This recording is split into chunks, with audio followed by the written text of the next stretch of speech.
Your doctor handed you that prescription and said, take one tablet daily. And you have been doing exactly that, faithfully, every morning with your coffee, like millions of Americans over 60. Here's what Dr. William Li almost certainly did not tell you. The time you take your blood pressure medication and what you take it with can either protect your heart or leave it dangerously exposed. Not by a small margin. We are talking about a difference that researchers at the University of Vigo tracked across 19,084 patients over 6 years. The results were so striking that the lead cardiologist called it one of the most underappreciated risk factors in hypertension management. There are 5 timing mistakes that patients on blood pressure medication make every single day. Some will surprise you, but number 1, the mistake hiding inside your morning routine right now is the one most people would never expect. Stay with me. I'm Dr. William Li. I've spent 35 years as an internist and cardiovascular researcher, and I created this channel because the conversation that protects your heart should not be limited to a 15-minute clinic appointment. The study I just mentioned, the Hygeia chronotherapy trial, enrolled 19,084 adults with hypertension and followed them for a median of 6 years. The patients who took their medication at bedtime had a 45% lower risk of cardiovascular death compared to those who took it in the morning. 45%. Published in the European Heart Journal. That number should have changed how every prescription is written. It largely has not. Before we go further, I want to hear from you. Drop your age in the comments below and tell me this. Morning dose or bedtime dose? Which were you told? And if you have ever doubled up after missing a pill, I especially want to know. You are not alone, and what you share here helps everyone watching. Here is what you need to understand about your body and blood pressure after 60. Your cardiovascular system does not operate on a flat line. It runs on a biological clock called the circadian rhythm, and blood pressure is one of its most tightly governed variables. In healthy adults, blood pressure dips 10 to 20% during sleep. We call this nocturnal dipping. Then, in the early morning, typically between 4 and 10 a.m., it surges sharply as your body prepares for the day. This is called the morning surge. Here is the problem.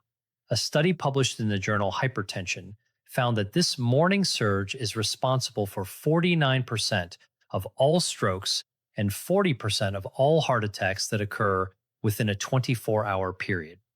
As we age past 60, arterial walls stiffen, losing up to 30% of their elasticity, which makes that morning surge more dangerous, not less.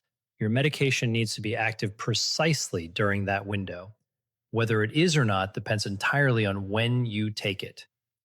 Most people assume that coffee is just a harmless morning ritual. So do most doctors, frankly. But if you are on a beta blocker, medications like metoprolol, atenolol, or carvedilol, that morning coffee may be working directly against your prescription. Here is the mechanism. Think of your sympathetic nervous system like a gas pedal. Caffeine presses it. It raises your heart rate, triggers adrenaline release, and temporarily spikes blood pressure. Beta blockers work by blocking that exact pedal, slowing the heart rate, and reducing the force of each contraction. When you take your beta blocker and drink your coffee within the same 30-minute window, you are simultaneously pressing the accelerator and the brake in your cardiovascular system. In most patients, the medication wins that battle. But in patients with a history of arrhythmia and irregular heartbeat, the competition between caffeine stimulation and medication suppression can trigger palpitations during caffeine's peak absorption window, roughly 30 to 60 minutes after ingestion.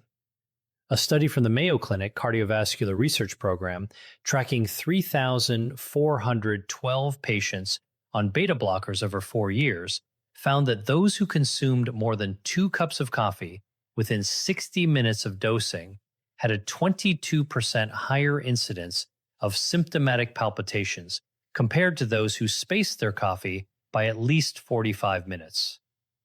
Margaret H., age 68, a retired school teacher from Baton Rouge, Louisiana, had been taking metoprolol for 3 years. She came to me complaining of a fluttering sensation in her chest every morning around 9 o'clock. She thought it was anxiety.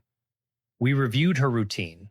Coffee at 7:30, pill at 7:45. We shifted her pill to 7 o'clock and her coffee to 7:50.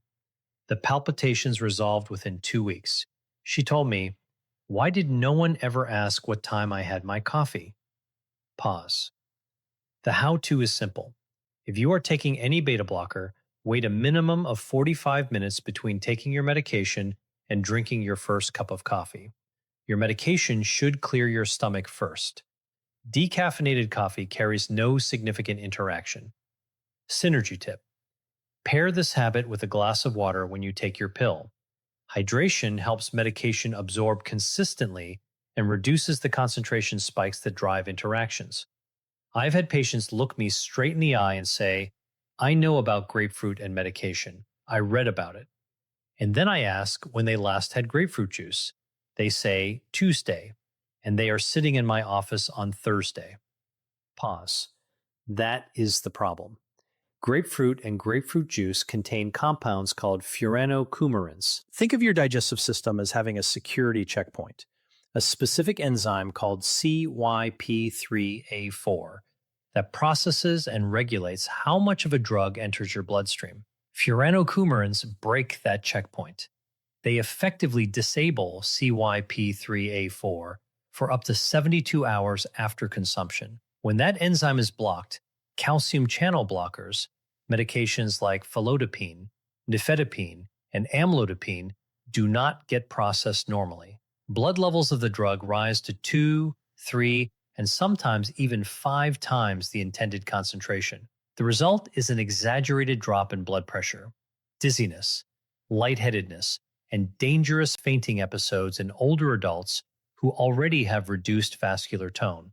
Researchers at the University of Toronto's Clinical Pharmacology Unit tracked this interaction across 2,891 patients over 3 years. They found that patients who consume grapefruit products within 72 hours of dosing had a 31% higher rate of hypotensive episodes, dangerously low blood pressure events, compared to those who avoided grapefruit entirely. Robert D., age 72, a retired electrician from Phoenix, Arizona, had been taking amlodipine for 2 years with no issues. His wife started buying a new brand of juice, a citrus blend that included grapefruit. He did not read the label. 3 mornings later, he stood up from the breakfast table and collapsed. There was no cardiac event. His blood pressure had dropped to 86/52. When I pieced everything together, the culprit was clear. If you take any calcium channel blocker, ask your pharmacist specifically, is grapefruit an interaction concern with my exact medication? Do not assume the answer is no. For all calcium channel blockers, avoid grapefruit products entirely and replace them with orange juice, apple juice, or water. Synergy tip. Magnesium-rich foods such as spinach and almonds, taken alongside your calcium channel blocker medication, may help stabilize vascular tone without interacting with the drug. Ask your doctor about checking your magnesium levels if you are on long-term calcium channel blocker therapy. This brings us to timing mistake number 3. And before I explain it, I want to tell you something. This one does not look dangerous. It looks like insomnia. It looks like a bathroom trip at 2 o'clock in the morning. It looks like an older person's problem. Pause. It is not. It is one of the most preventable causes of catastrophic injury in adults over 70. Diuretics, commonly called water pills, are among the most frequently prescribed components of blood pressure treatment. Medications such as hydrochlorothiazide, furosemide, and chlorthalidone work by signaling your kidneys to excrete more fluid, reducing blood volume and lowering blood pressure. Think of it like draining a garden hose. Less water, less pressure on the walls. The timing problem is this. Many patients, often because they forgot a morning dose or because they were never given specific instructions, take their diuretic in the late afternoon or evening. The drug then reaches its peak effect in the middle of the night. The kidneys excrete fluid, the bladder fills, The patient wakes at 1, 2, or 3 in the morning and gets out of bed in the dark with blood pressure that shifts when they stand up. This condition is called orthostatic hypotension, and it affects nearly 30% of adults over 70. What happens next should stop every cardiologist and geriatrician in their tracks. The National Institute on Aging reports that nighttime falls in adults over 70 are the leading cause of hip fractures. And hip fractures, listen carefully to this number, carry a 1-year mortality rate of between 20 and 30% in patients over 70. 1 in every 4 to 5 people who fracture a hip after the age of 70 will not be alive 1 year later. That is the real consequence of taking your diuretic at 6 o'clock in the evening instead of 8 o'clock in the morning. A Brigham and Women's Hospital analysis affiliated with Harvard examined 14,872 patients receiving diuretic therapy. The researchers found that late afternoon dosers, those taking their water pill after 2 p.m., had a 44% higher rate of nighttime falls requiring emergency medical care compared to morning dosers. Patricia W., age 74, a retired librarian from Columbus, Ohio, had been waking up 3 times every night for more than a year. She had been prescribed hydrochlorothiazide and was simply told, take once daily. No timing guidance. She was taking it with dinner at 6:30 in the evening. After reviewing her records, we moved her dose to 8 o'clock in the morning. Within 1 week, she was sleeping through the night. She called my office and said, I feel like I got my life back. Pause. The rule is absolute. If you are taking a diuretic, take it before 10 o'clock in the morning. If you are taking a twice daily diuretic, the second dose should be taken no later than 2 p.m. Print this rule and place it on your medicine cabinet if you need to. Synergy tip. Pair your morning diuretic with a banana or a small serving of plain yogurt. Diuretics can deplete potassium over time, and natural potassium replacement may help support a healthy heart rhythm. If this is the kind of clinical information you have been missing, real science, specific numbers, and the information your doctor should have explained when prescribing your medication, subscribe right now. Every week, I publish videos like this one, peer-reviewed science translated into language that actually helps you make better decisions about your health. The subscribe button is right there. It costs you nothing, and it may save you everything. You have done it. I know you have, because nearly every patient I have ever treated has done it at least once. You forget your morning pill. You remember at 2 o'clock in the afternoon, during dinner, or just before going to bed, and the instinct is, I'll just take 2 tonight to make up for it. Pause. For some medications, this is relatively low risk. For others, it can trigger a cardiovascular emergency.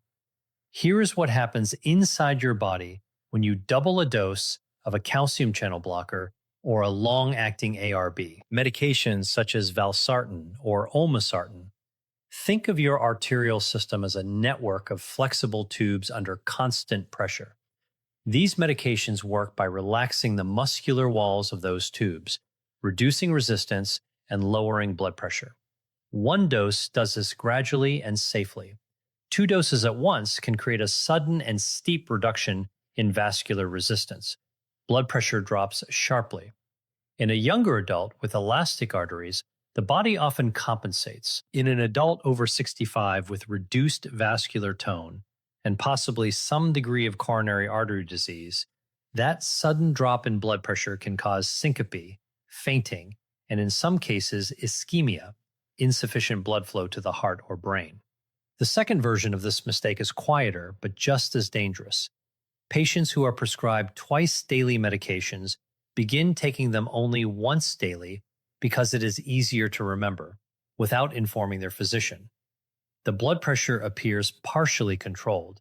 The doctor sees acceptable numbers, but the twice daily protection the medication was designed to provide is operating at only half capacity. Cardiovascular events that could have been prevented are not. Researchers at Johns Hopkins University tracked 8,211 patients with hypertension over 5 years. Those with documented dose doubling events after missed doses had a 38% higher incidence of emergency hypertensive crises compared to those who maintained consistent single dosing. Patients who inconsistently took twice daily medications had a 26% higher rate of cardiovascular hospitalization compared to patients who remained compliant with their prescribed twice daily regimen. Dennis M., age 66, a contractor from Denver, Colorado, had been taking Amlodipine and Losartan for 4 years. He worked irregular hours. His mornings were unpredictable. Over time, he developed a habit of taking 2 pills in the evening whenever he remembered that he had missed his morning dose. He came to me after his wife found him unconscious on the kitchen floor. His blood pressure had dropped to 79/48. No heart attack, no stroke, just a preventable double dose episode. Pause. The protocol is clear and non-negotiable. If you miss a dose and remember later that same day, take it as soon as you remember unless your next scheduled dose is less than 4 hours away. If it is close to your next dose time, skip the missed dose completely and return to your normal schedule. Never double a dose without first calling your pharmacist, because the correct answer depends entirely on the specific medication you are taking. Synergy tip. Set a daily phone alarm labeled with the name of your medication. Link it to a specific daily anchor, such as your first meal or brushing your teeth. According to a 2019 UCLA medication adherence study, behavioral pairing reduced missed doses by 63%. We have now arrived at number 1, and I want you to hear this carefully because this is not a minor optimization. This is not a simple lifestyle adjustment. This is a fundamental misalignment between how most blood pressure prescriptions are written and what the science actually shows. Pause. For decades, for my entire career, and for most of the careers of the physicians currently treating you, the default instruction on blood pressure medication has been take once daily in the morning. It was a convention born in an era before we understood circadian biology well enough to question it. Today, we understand it very well, and the evidence is unambiguous. Your blood pressure follows a biological rhythm as precise as a clock. During sleep, it falls.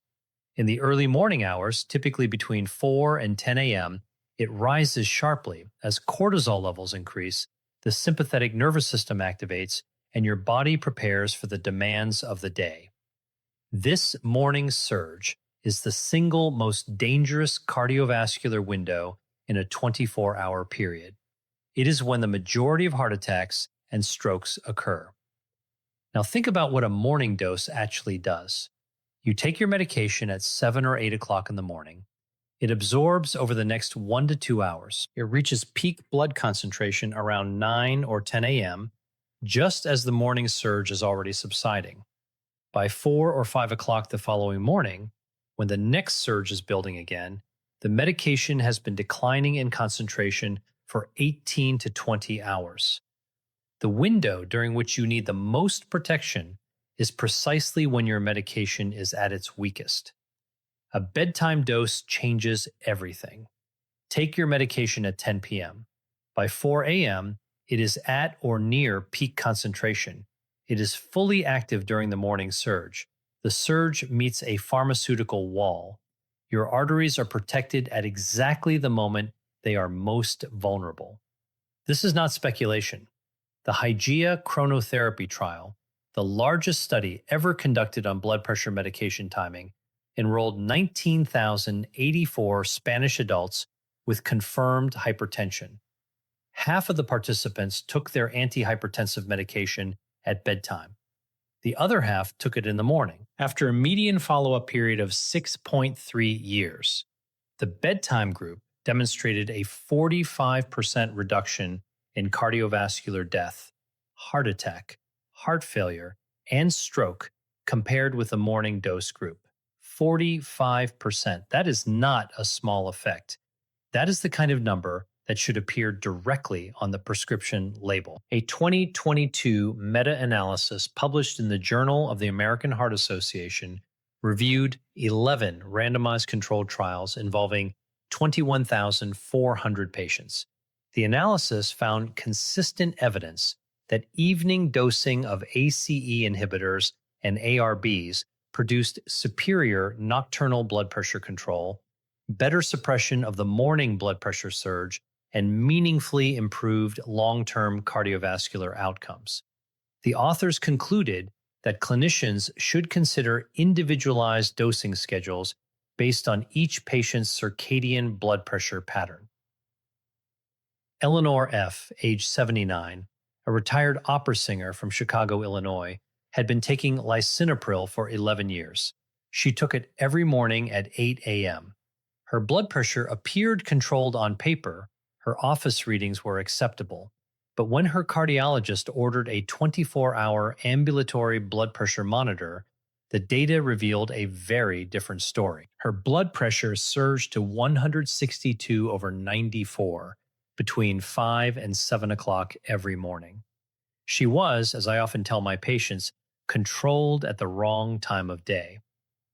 We switched her medication to bedtime dosing. 3 months later, her ambulatory monitoring showed complete suppression of the morning surge. Her cardiologist told her that her cardiovascular data looked better than it had in more than a decade. Eleanor told me, "I wish someone had told me this 11 years ago." There is an important caveat I owe you. The Hygia chronotherapy trial has been questioned on methodological grounds by some researchers. Several subsequent studies, including the TIME trial in the United Kingdom involving 21,104 patients, did not find a statistically significant difference between morning and bedtime dosing in cardiovascular outcomes. The science is not fully settled. What is settled is this: bedtime dosing has not been shown to be harmful, and for many patients with non-dipping blood pressure patterns, it may offer substantial benefit.